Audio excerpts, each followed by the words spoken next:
on the CV, it'll look better than other people who've done Sweet Fanny Adams. Yeah. An udder pie. Udder? I cut off one of the teats and put it through my brother's letterbox. My husband doesn't cook anything. Does he not? No, he's very good at supplying the wine. I wanted to talk to you about Ibiza. We had one place we wanted to go to, and it was Pasha. Amazing. I know what goes on inside. I love that you went to Pasha.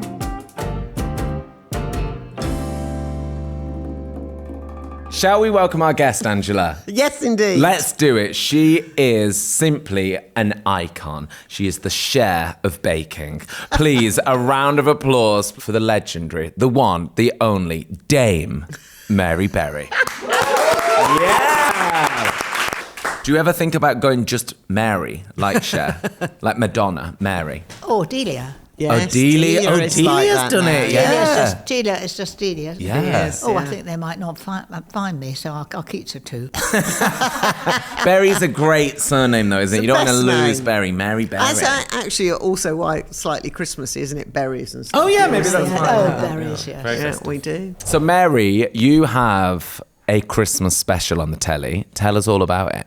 It's the ultimate Christmas, and it's a fairly classic Christmas. It's the sort of Christmases I've been doing and have got better and better as the years go by. And you have, of course, Angela as one of the guests. And Monica Galletti and Rylan. What a collection. What a gang. All people that I admire in different ways. In I different might say. ways, yeah. Yeah, some are cooking, some are funny. Gosh, we had a ball, didn't we? We did, yes. Rylan was there picking sprouts. He wasn't quite sure what a sprout was. He knew we didn't like them, but he does now. He does now. Oh, yes. Only he does. Rylan wouldn't not know what a sprout was. Mary, we thought we could start, because it's December now, with a mulled wine. Do you like mulled wine? I do. Yeah, I love mulled wine. Yeah, I love a mulled Glühwein. It reminds me of when you come down skiing and you've been absolutely exhausted and knackered and fallen over and whatever, and you get to the bottom, and what do you get? Mulled wine. Mulled wine. Glühwein. Well, Oh, cheers, beautiful. Mary. Cheers, Mary. It's revival. Welcome. Cheers. Lovely Cheers. to see you. So who made this Lovely then? to see you. Was it an Angela one or the this? good people at Waitrose made this. This is their very own mulled wine. Is But you made it, It comes didn't you? already made. Comes ready-made. It's a Spanish mulled wine. Okay. And I just put in, it doesn't say do this. It says you can remix it how you like, though. They said you can, throw in a cinnamon stick or a bit of orange, so I did. Well, you did strain yourself, didn't you? Just putting in. I did, yeah. I put a cinnamon Could stick put a in and dash some of orange. brandy yeah. in or Oh, a something. bit of brandy. Go on, Mary. Brandy in the wine. Where's December? I really love Christmas, and I've been doing a few Christmases in my time, and it's all a matter of being sort of sorted and organised. I mean, there was the time when I did everything on the back of an envelope, then lost the envelope or whatever. I start with a big sheet of paper and think I ought to order my turkey, and then I tick things off, and it's a great thing to be ticking things off that you've done to get ready for Christmas. I do love a list of Christmas. Have you done all your puddings and cakes and everything like that? Well, actually, this Christmas, we're going to Annabelle, our daughter, and she's said what we're all doing. I'm doing the turkey. Right. And I roast the turkey at home. Well, it's sort of ready at about 11:30 in the morning, because we have lunch after midday, at 1 o'clock. And then once I've roasted it, and I've learnt not to overcook it. Yes. So many times, even I have overcooked it. This time I'm cooking it without foil. I shall cover it with foil once it's done. And then I shall put some tea towels over the top.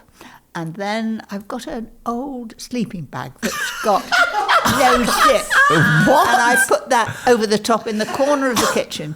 And then I shall take that in the back of the car It's to Annabelle. insulated, but you've got I love the sleeping bag. Yeah, why not? On a turkey. Keep it nice and warm, you see. I know, it- just it really goes- imagining that. Nick, it goes, and once you take it out of the oven, and it goes on cooking. Oh, yeah. And so if you want to insulate that, and so I shall pop it in the back of the car, and we'll be having drinks and having lots of jollity, and then we will carve it. And then we'll be like, get the sleeping bag.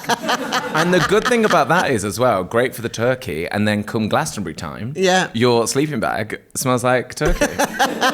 Which is a nice Christmas I hadn't reminder. thought of that. But seriously, Yeah. if you're sharing kitchen, if you've only got one oven and you've got lots of people, it's a good idea. I'm doing the trifle, and I'm doing trifle on my Christmas programme. It's the best. It is. Proper trifle. It really is the best. So Very come on, classic. Mary, talk Nick through the trifle. Yeah, tell us about the Because trifle. I do love a trifle. And he's actually very into cooking this one. So for my trifle, I choose a glass dish, preferably with straight sides. So what I do is I take trifle sponges and I split them and fill them with strawberry jam. And I then take the trifle sponge and cut it in half. So it's like a sandwich, cut it in half and press that up against the side of the actual dish you're doing it in. You can see through the glass and see that it looks all stripes round.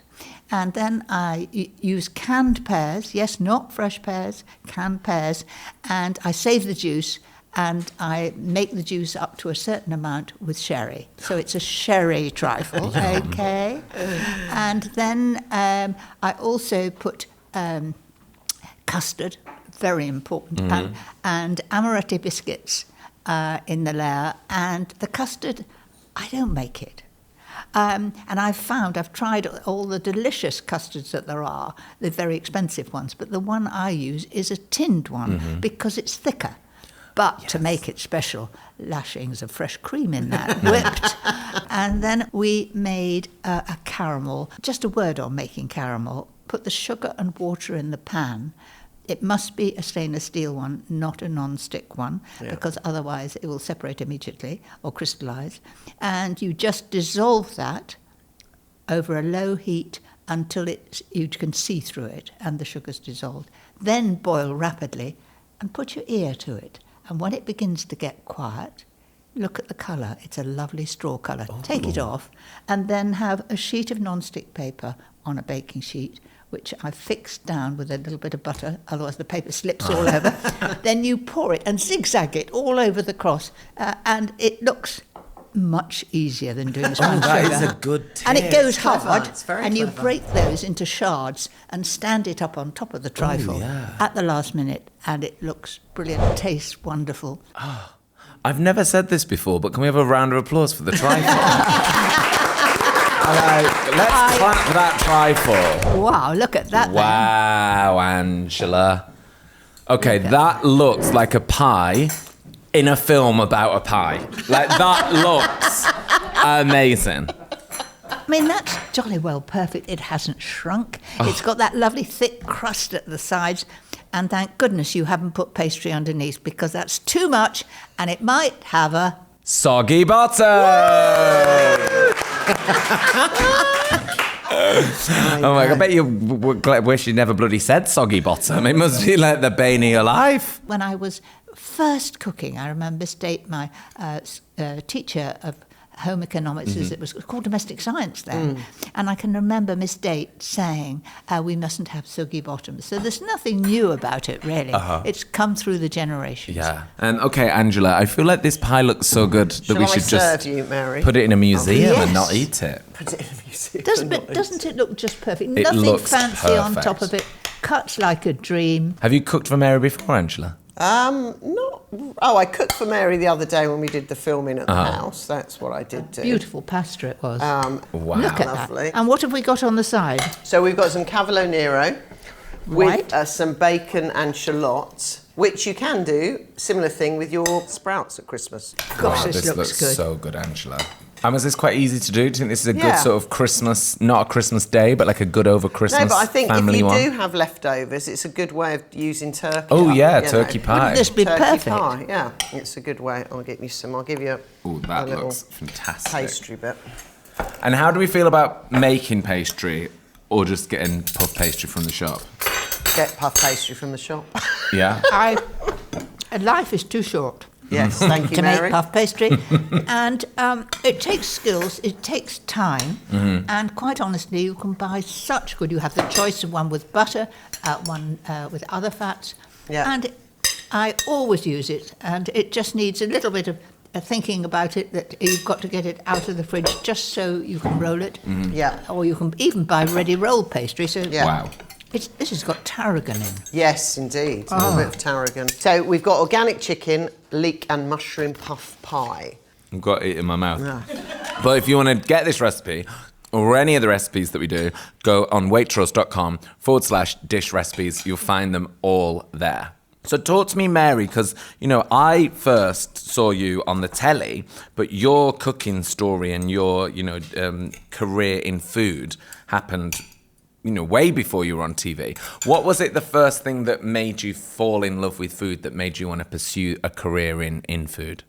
Well, at school, my school days were not memorable, really. My favourite subjects were break. She got an A in break. And games. And so at the beginning of term, I was at Bath High School, and I used to get to the back of the classroom to bag the desk at the back, so I wouldn't be bothered with teachers. And when I was about 12 or 13, you were told that you would do Latin and maths. Well, that's a joke for a start. And then newly founded was domestic science. And that was in another building from school. And there was the most wonderful lady, Miss Date. And she began to say, when I was really interested in this, it was food, we could eat it, take it home, little portions. And so she praised me a lot because I worked really hard at it and I wanted to please her. And I remember taking home my very first thing that was made in a candleless cup because it was wartime.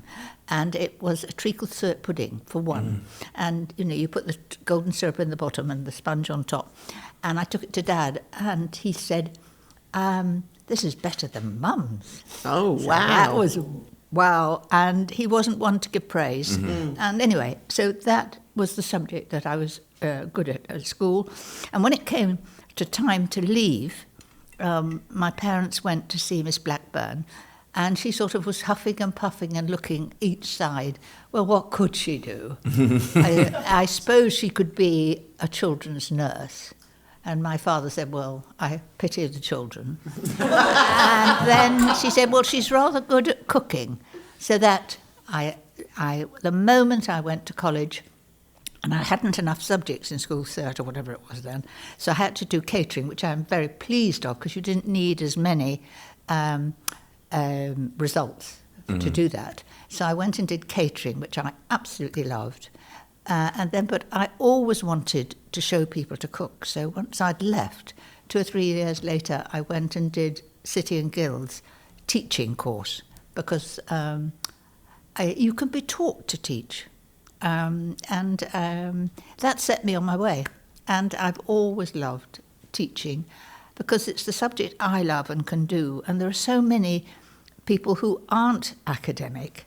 And I've noticed when I've been doing, say, something like Bake Off, you get the next day on the computer a picture of a little person, with a pie that perhaps, or whatever we've been doing, and it's a bit squiffy and almost right, with 2 proud parents behind, and that child has never been praised for anything because they're not academic, and yet they start to bake or to cook. And to be a teacher, which I consider I am, it's very, very rewarding. And I love to show people a quicker way, have a better Christmas. Yeah. Did you learn lots from your mother? Because she was a good cook, your mother. Mum was a very good cook, but it was wartime, and it was precious, and I think she thought perhaps she Couldn't didn't really cook. be frivolous. Yes, exactly. So the answer is Mum cooked frugally and absolutely delicious things, but I didn't really. It was in school that Miss Date, and I kept up with her till she died. And she was at went to a nursing home in Monkton Combe near Bath, and I remember sitting on a sofa with her, and she said, "I followed you through," and she said it was rewarding for her. She was a lovely lady, lovely. and I meet other. It was a girls' school. I meet other people who say, wasn't she a wonderful teacher? Oh, wow. So she's left a legacy. Yeah, that's good. That's amazing that you had that teacher, and amazing for her to get to see you do everything, that was inspired from her. Oh, she was an inspiration to me. Angela, your You know, when we had Marcus Waring on and we talked about the picture of all the chefs, you were the only woman chef in that picture. Was it quite male dominated when you started out cookery? And Well, there were in magazines. There was Katie Stewart, who I admired enormously. It was on magazines and things. It was all women, right, different from the chefs. Yeah, it was more because you'd have food writers that were female.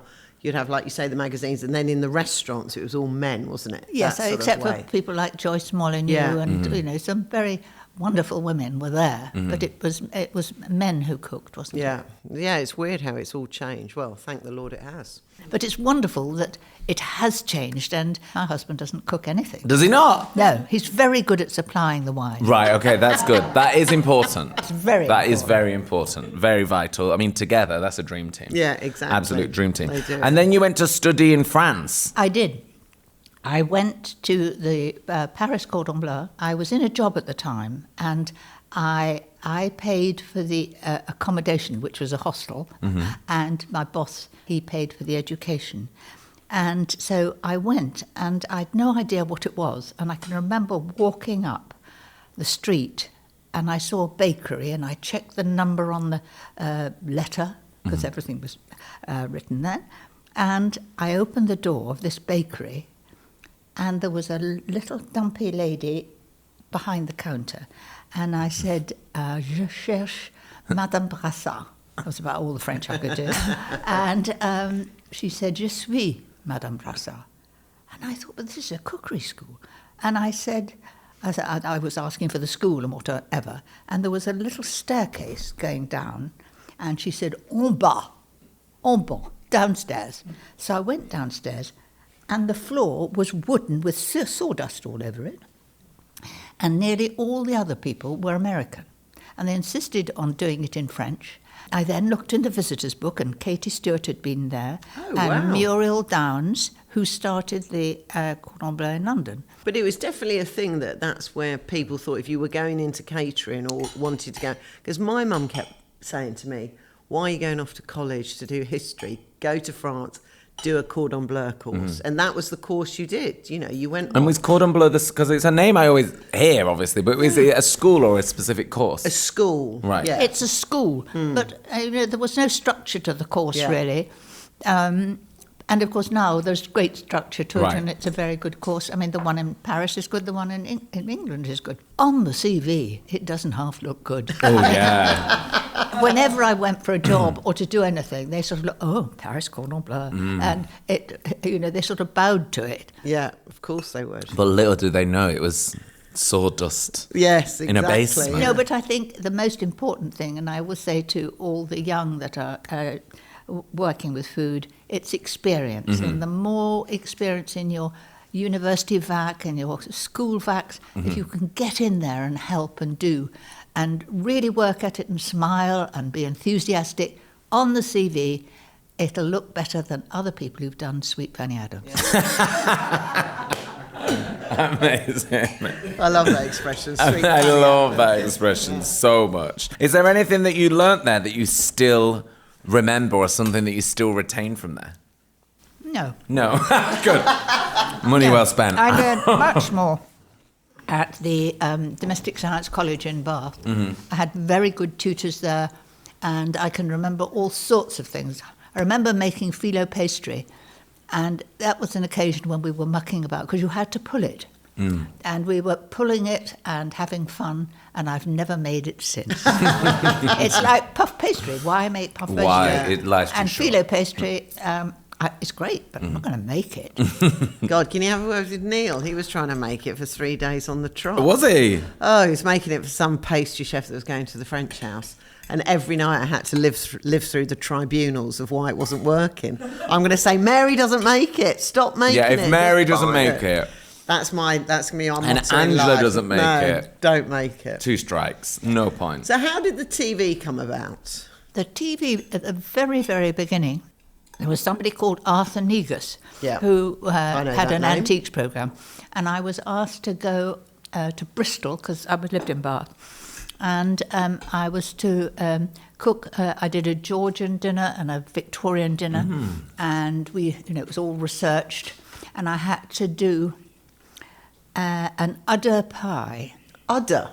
And so the udder was delivered to my parents' house in Chalk Bath. And the first thing I did, which was very saucy, I cut off one of the teats and put it through my brother's letterbox.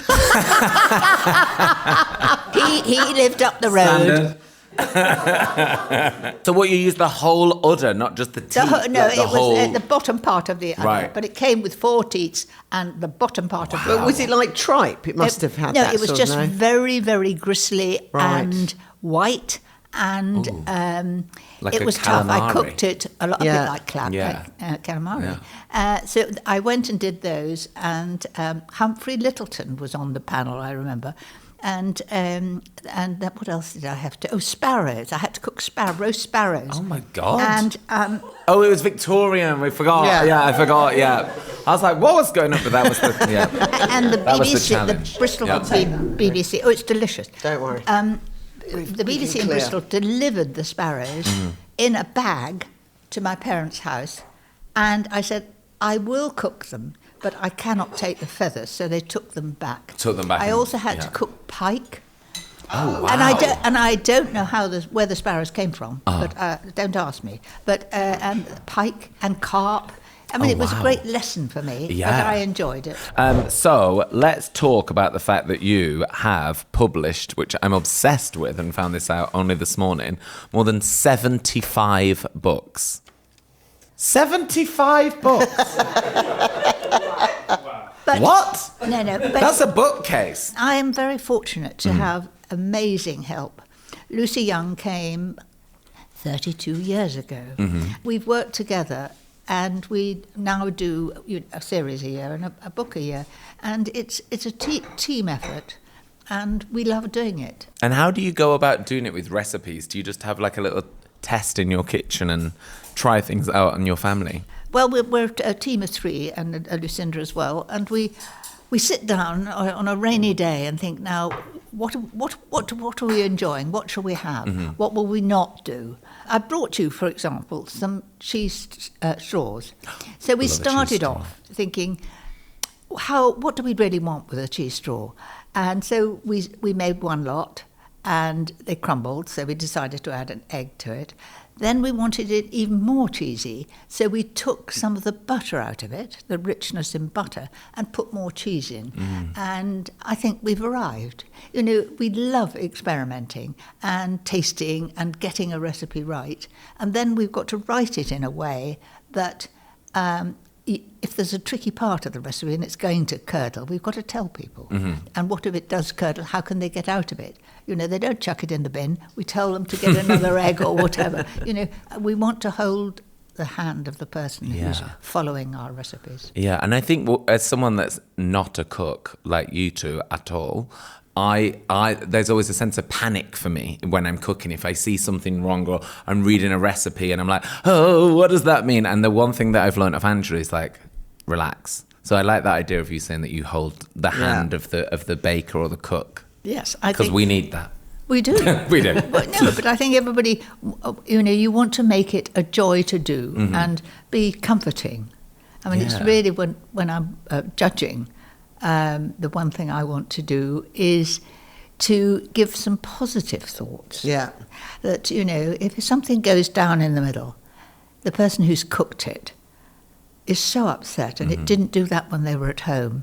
And if, as a judge, if I come along and say, but the flavour of that is quite something, you've put a little bit more lemon than everybody else, and it is perfect. I don't want tears. No, you don't want tears. Yeah. That's what they said to me on Bake Off when I did the Stand Up You to did a Cancer one. celebrity. Yeah, and I had some disasters in I made like an icing that sort of went a bit funny and lumpy. I tried to make like candied beetroot for a chocolate cake, and it was soggy. It wasn't crisp, but they did say it tastes all right though, and it did stop me crying.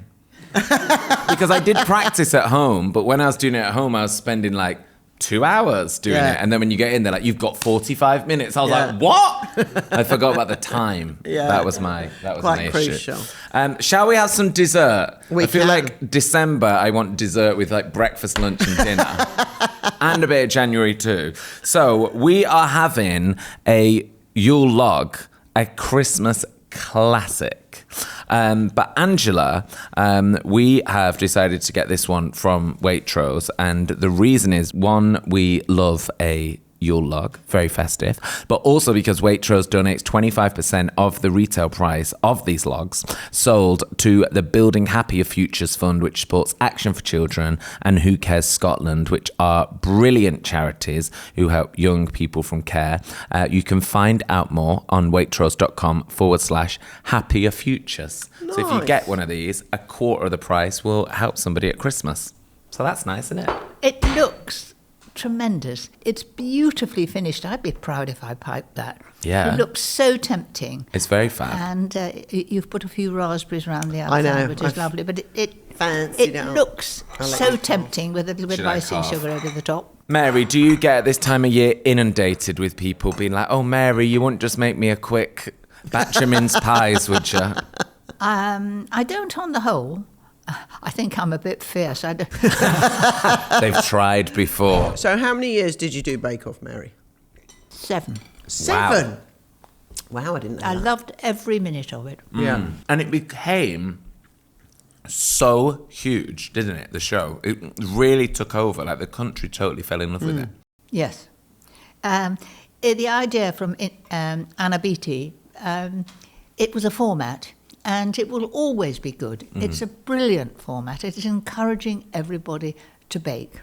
It had such fun. And Mel and Sue and Paul and me, we used to play cards when there were downtime, all funny, jokey things. Oh, fun. What a nice show to do. And also, that's such a mad concept when you think about it. Like, the fact that it became so huge, it's such a simple premise. Yes, but it worked, and of course it was a godsend during COVID for those who, particularly young people, who were cooped up in COVID. They could actually bake and do things. Oh, yeah, Mary, I wanted to talk to you about Ibiza, because there's this wonderful rumour that Mary Berry went to Ibiza and got right on the tequila.